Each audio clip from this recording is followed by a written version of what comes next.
These news make top headlines tonight. Sarawak partners with Mitsubishi to build CCGT power plant in Miri. 446,500 ringgit allocated to assist those in need through Sejambak Kasih Aidilfitri 2025. Sarawak Secretary received courtesy visit from INTAN Sarawak Regional Campus.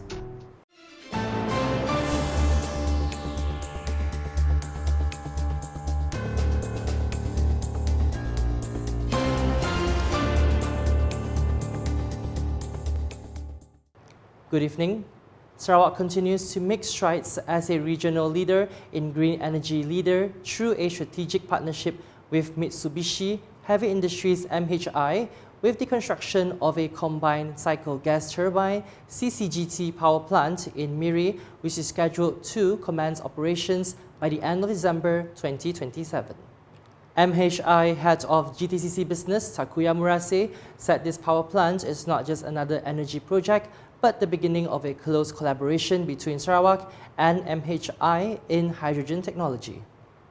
Collaboration is actually we have already got the order project to provide the GTCC gas turbine combined power plant in Miri. Then that is the first step to have the collaboration with the customer. The Miri power plant with gas turbine that can burn the hydrogen. Yes, then hydrogen ready gas turbine combined plant. Then we are ready for the hydrogen fire.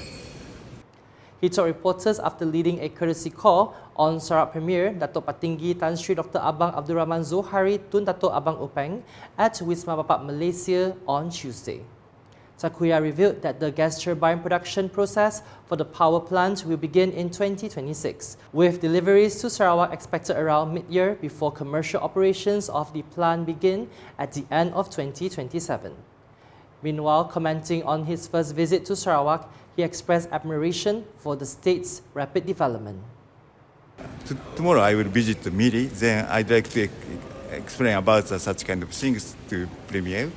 And then also, this is first time for me to visit Sarawak. But I heard that Sarawak is now growing up very rapidly, and then development is going. Then I'd like to see the real things at the real field. That's the reason why I came to here to see the Sarawak and also.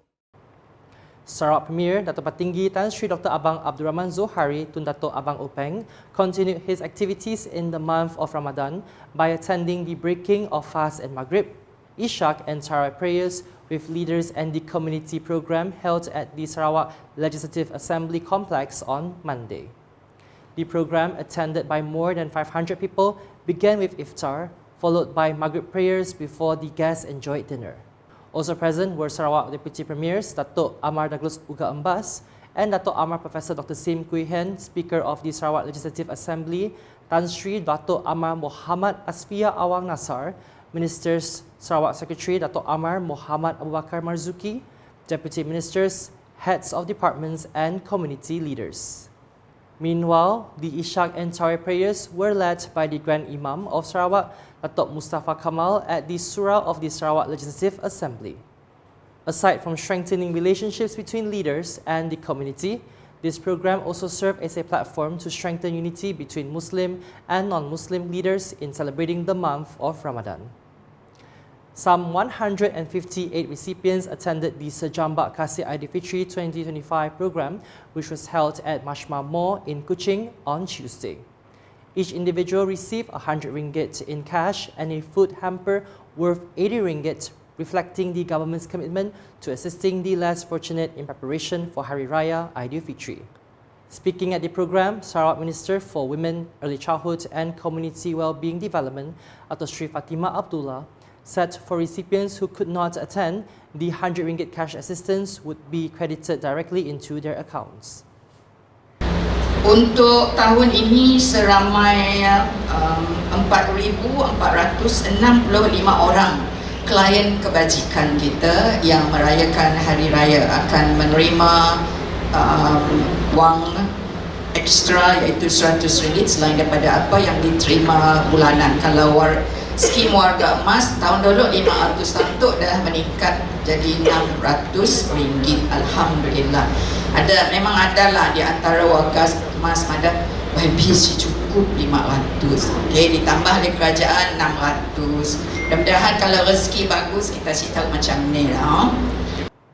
Dato' Sri Fatimah added that the Sarawak Social Welfare Department (JKMS) had disbursed assistance totaling RM49,200,500 to 54,384 recipients throughout the state from January to February 2025.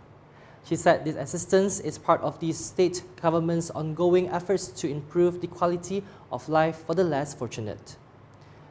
Meanwhile, the event also saw the presentation of two key state government incentives, the Kenyalang Gold Card KGC for senior citizens and the Persons with Disabilities OKU card for eligible recipients. In addition, 4 representatives from families affected by a house fire in Kampong Tabuan Lot on 5th March 2025 were present to receive welfare aid. Sarawak Secretary Dato' Amar Muhammad Bakar Marzuki received a courtesy visit from a delegation of the National Institute of Public Administration INTAN Sarawak Regional Campus at Wisma Papat, Malaysia on Tuesday. The visit, led by INTAN Sarawak Regional Campus Director Masita Anwar, aimed to brief and discuss 2 upcoming programs by INTAN Sarawak Regional Campus, namely the Bicara INTAN, Bicara Aspirasi Hemat Towards a High-Performance Civil Service, and the MAPAP 2025 Sarawak Run, which is scheduled to take place in Sarawak this year. Also present during the courtesy visit were Director of the Human Resource Development and Management Unit, Sharifah Rohanada Tuan Awi, Principal Assistant Director of the Sarawak Pension Processing Unit, Lee Wee Ju, and other officers. The Julau Life Preservation Organisation has received a RM5,000 contribution from Meluan Assemblyman Roland Duat Jubin in support of its blood donation program. The allocation was handed over to the organization's chairman, Ngang Si Ping, during the blood donation drive held at the Maradong and Julau District Council MDMJ Market recently. According to Roland, the Julau Life Preservation Organisation is a non-governmental organisation, NGO in Julau, that has been actively organising blood donation programs at least 3 times a year in collaboration with the Sarike Hospital Blood Bank. He emphasized that this initiative is crucial in ensuring that Sarike Hospital maintains an adequate blood supply, particularly during emergencies. Kempen demam darah ini biasanya dibuat pada bulan April, tetapi memandangkan hospital di Sarike menghadapi kekurangan darah, maka Life Care tidak mengikut jadual tahunan mereka. Mereka buat kempen demam darah ini diawalkan. Didapati ada 3 orang di sini